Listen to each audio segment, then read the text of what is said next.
Welcome in another video. This is game number 4, so we are already in top 4 on my playlist of top 10 of favorite chess games for me.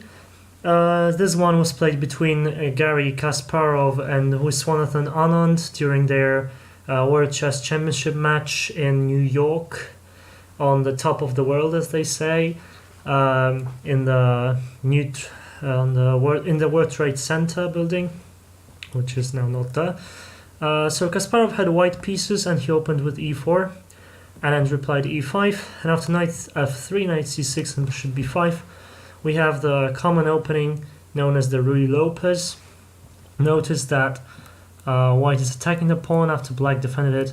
The bishop attacked the knight. It's said that this is the most, let's say, logical opening out there possible. a6.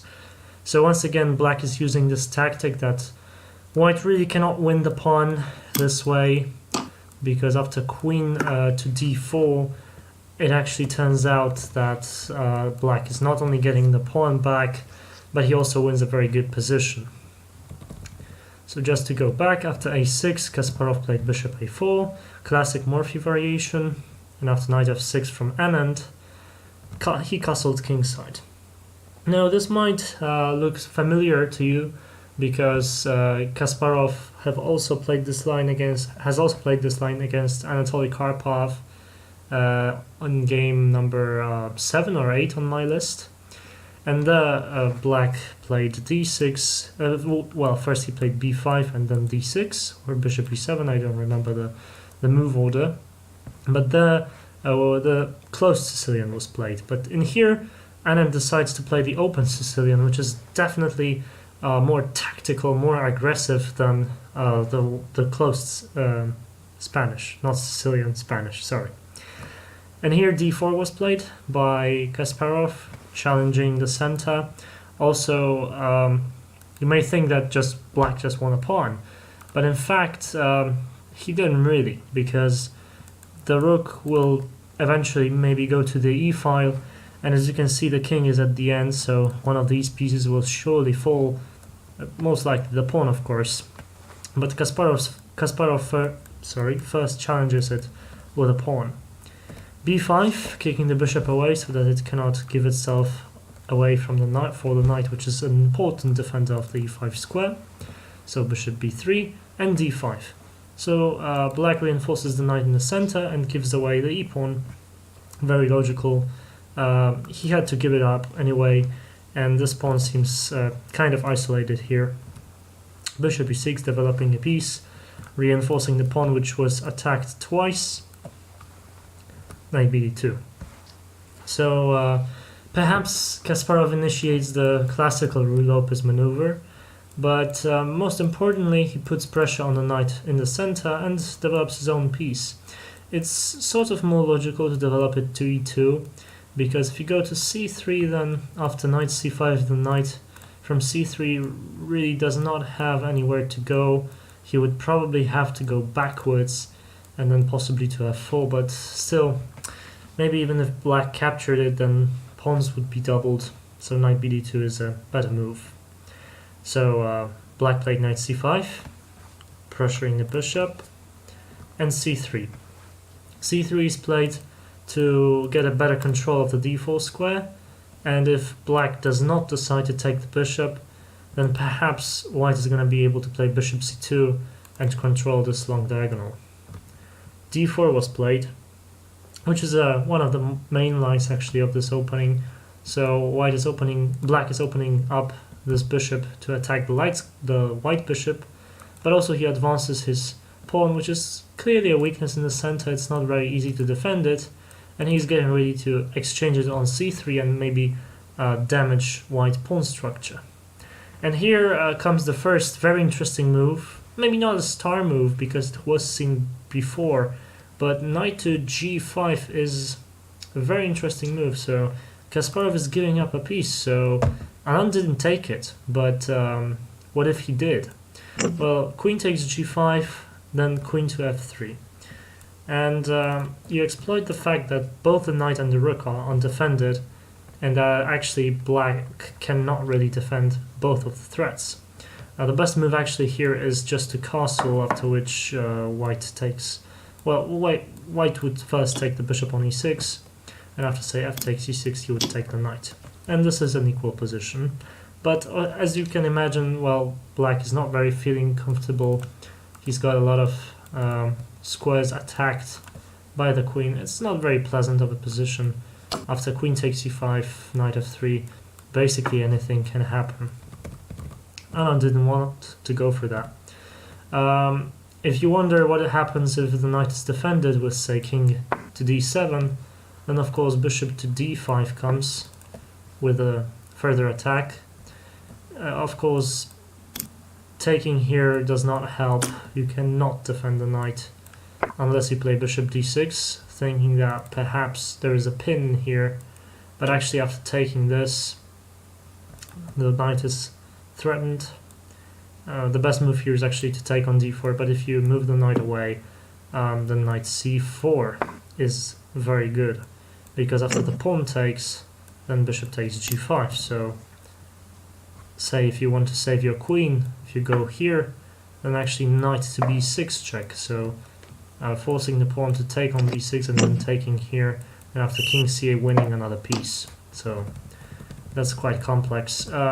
On the other hand, if black decides to defend with a bishop instead, that's a bit better, but still is not good at all. Bishop takes f7, king e7, bishop d5, so again, huge pressure that you cannot really resolve. If black decides to take the pawn, thinking that, okay, now I have a threat on your queen, and I'll just move my rook the next move. Well, not really, because after queen e2, the knight is pinned. And, and if you save the rook, say you play rook b8, well then you face knight f3. And again, there's a double attack on the knight, and you cannot really defend it. If you try to, in some way, defend it, I don't know really in what way, or you can maybe defend it with a knight, but then of course you're losing your queen. So you first have to move your queen, and then you lose the knight. This way. That's a good reason why Anand did not take the knight on g5. Instead, he captured on c3, damaging the structure as planned. Kasparov took on e6. Of course, Anand recaptured, and Kasparov took on c3. Queen d3, so the queen comes to a very active position where it attacks the pawn and controls a lot of squares in white's camp. And here comes a very interesting sacrifice. Kasparov yet again sacrifices a pawn, this time by playing bishop to c2, getting the bishop into this active diagonal, but giving up the c3 pawn, which Anand gladly took. And here Kasparov played another star move, knight to b3. It doesn't look like a blunder at first, but it actually may be thought of as possible blunder, because after knight takes knight, which happened in the game, bishop takes knight, it turns out that the rook on a1 is unprotected, and Anand can take it. But he didn't. Why didn't he do that? Well, the rook seems to be completely free. Well, in this case, queen to h5 would come with check. Of course, if king... Well, there are like 3 options, I guess.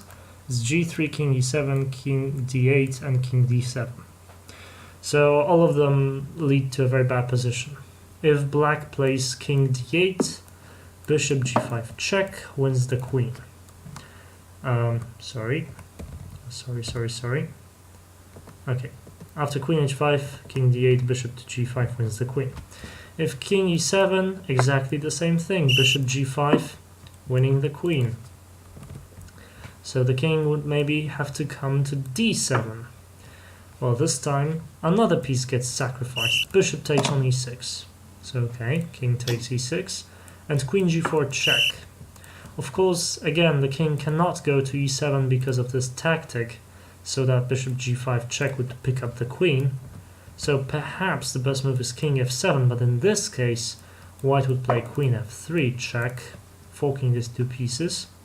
And what's funny about this position is that the king has to not only give up this knight, but has to step into check. So you have to really go to e6, give up the knight and lose the rook in the next move. If you try to not do that, then you perhaps play king g8, but then you get mated in one. In two different possible ways. So checkmate. After king e6, this would be completely lost as well. So that is not a possibility. Sorry. After queen takes a1, yeah. So maybe g6, which would be the best move in this position, but still leads to a very bad position after queen f3. Again, exploiting the fact that this diagonal is very weak. The best move here in this position probably is just knight d8, giving back the rook. But White's position is so good that he does not even have to take this rook. He can, for instance, play queen f6 and attack this rook, and if it's saved, then simply bishop takes on e6. And now White not only is going for the rook, he's going for the king.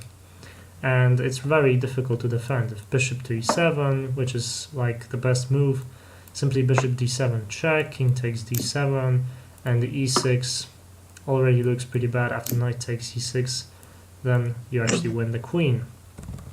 So, I mean, a completely devastating position if black takes the rook.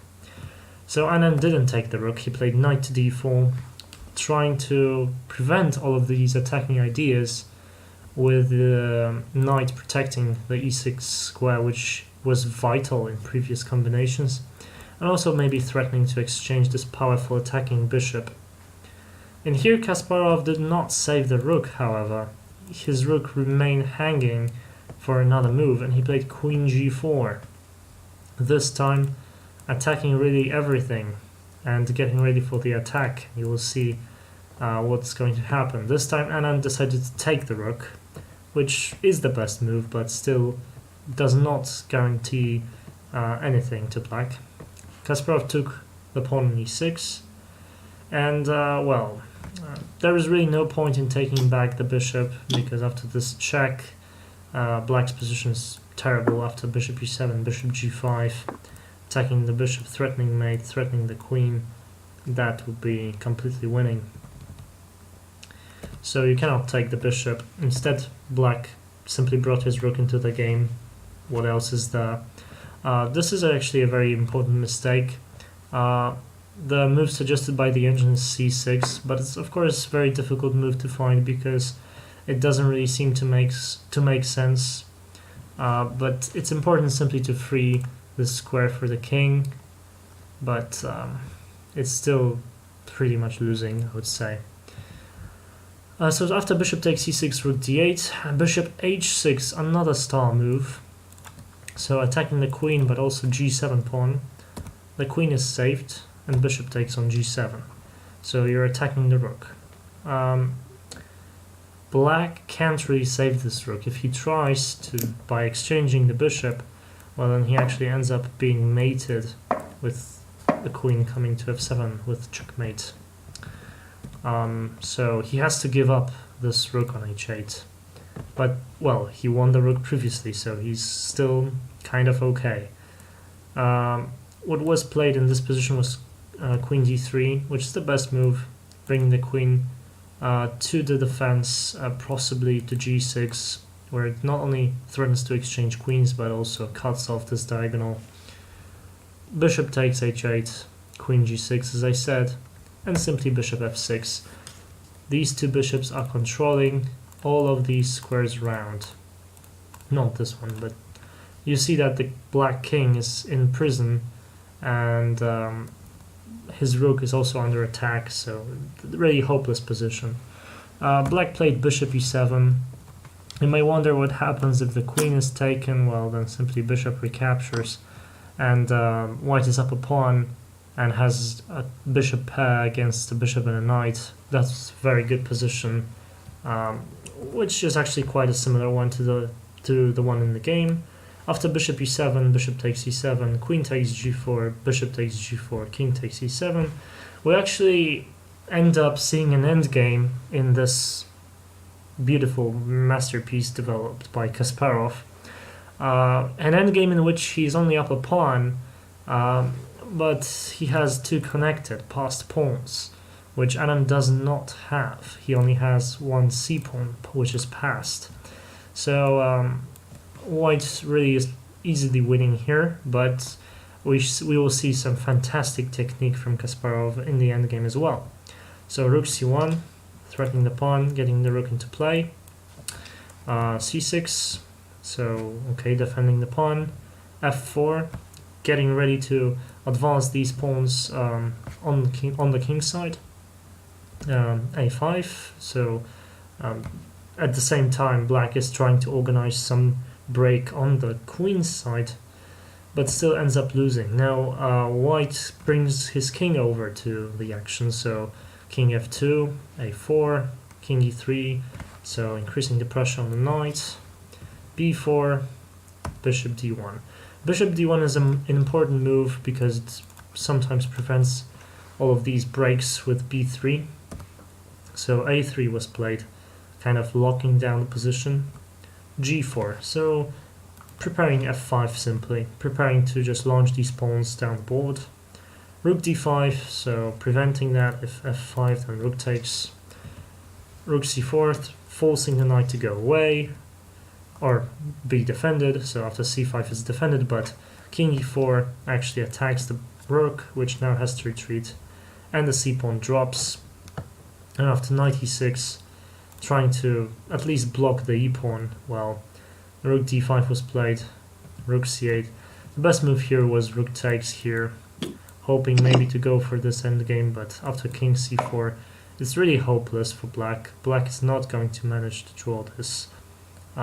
If he simply goes to exchange all of the pawns, well then still, he does not have enough to do anything. I mean, even if he wins this pawn, these two pawns, it will take him so much time that this a pawn will reach the end of the board. So Anand did not exchange, he played rook c8, and after f5, rook c4, king e3, knight c5, still trying to do some break on the king side, and here simply g5 was played by Kasparov. And after rook c1, forcing the bishop maybe to go away to allow b3, rook d6 was played, and it was at this position that Viswanathan Anand resigned the game, and Garry Kasparov again showed us a masterpiece in this one. You may wonder what happens if a move like b3 is played. Then simply it may seem that black is really unstoppable, really close to queening. If, for instance, this is taken, maybe a2 wins, maybe, but it actually doesn't. The best move here is even f6, and whatever black does, if he goes here, then actually bishop h5 is checkmate in a few moves. This is mate. And if he goes to f8 directly, then still bishop h5, this time threatening mate. Every knight b7 has to be played, and then rook a6, and black is completely busted. After king d4, he has to go rook c8, and then e6. And it's just mate immediately, I would say. If black plays anything like b2, trying to queen, well, no way, just e7 and king g8, and say f7 can be played, or e8, queen still wins, because after rook takes e8, we don't actually take this with a bishop, but we push the pawn instead, and well, this is absolutely hopeless. If you try to race, then you will end up mated in the end with a move like this, this, and this. So, absolutely no hope for black in this endgame. So, I really enjoy this game, even though it's not like a quick victory, but it's a true masterpiece, which really had to, let's say Kasparov had to spend a lot of time preparing these all combinations. Right from this point, knight g5 is already such a calculated variation, and this one, after knight b3, where he decided to sacrifice the rook, but Anand didn't take it, and he still sacrificed it on the next move. this is some insane preparation, insane skills by Garry Kasparov, who completely outplayed the Indian grandmaster in this one. So I hope you enjoyed it as well, and see you in the next one. Bye.